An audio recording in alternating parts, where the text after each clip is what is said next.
Hello, Turgeon. I am bringing you physics from outside. It's just me and my notebook. I'm going to flip my camera, so there might be a quick little snip, but here we go.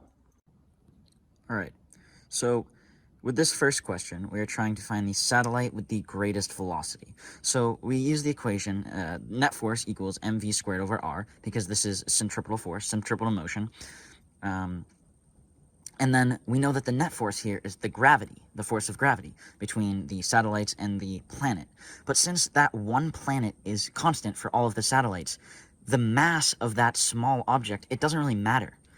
Because all of them will accelerate at the same rate, because as the force of gravity increases between the two, so will the mass, and as we know, mass is inversely proportional to acceleration. So we can simplify it down to gm, the mass of the planet, the big object, over r equals v squared, leaving the r as the only variable that really matters in this case. And since it's in the denominator, a smaller r, or distance, will net greater velocity, and therefore b will have the greatest speed, the 1/2 r. So now, moving on to question number 2. It is asking, so what will happen to the force tension when the velocity is quadrupled? And so we set this up with the same equation above, because it is, again, centripetal force, centripetal motion. So we say force tension equals m4v, because it is 4 times the velocity, squared. And because it is squared, it's really 4 squared. So it would be 16 times the force. So it would be E. Now, moving on to number 3, this is asking, what are the velocity and acceleration vectors in a circular path at constant speed? And so the initial thing here to notice is that even though it's at a constant speed, it is constantly accelerating, because it is going in that circle. It is changing direction. So in this case, the vectors would be perpendicular. It is the tangential velocity that is kind of carrying it horizontally, keeping it in that circular path. In this direction, we can think of it carrying it horizontally. And then it is the centripetal force and the acceleration in the same direction that is pulling the objects towards the center, keeping it in that circular path. So the velocity is tangential, and the centripetal force and the acceleration is towards the center.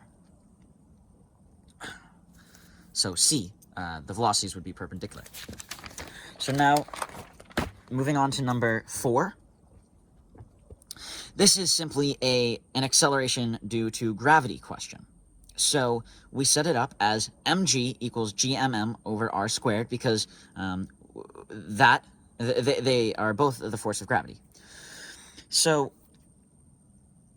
as we mentioned in question 1, the mass of the small object doesn't really matter, because any object on that planet would accelerate at the same rate.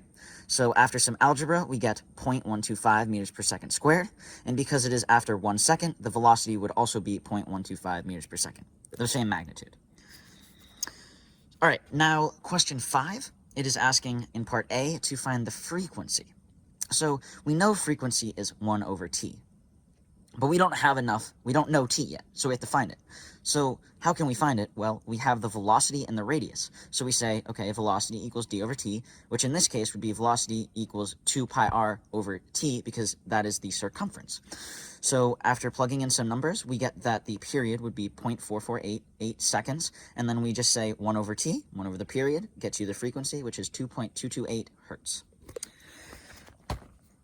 And now, for the last question, it is asking for the force tension in the bottom of the string of the loop. So we would say, okay, what are the forces here? What are the net forces? And it's centripetal motion, so it's mv squared over r. Well, it's force tension up and mg down, so it would be force tension minus mg. And then after some number crunching, we get 7.546 newtons. Thinking about the facets of physics, really the important thing here is the relationships and how we can kind of view them in these different perspectives to solve questions.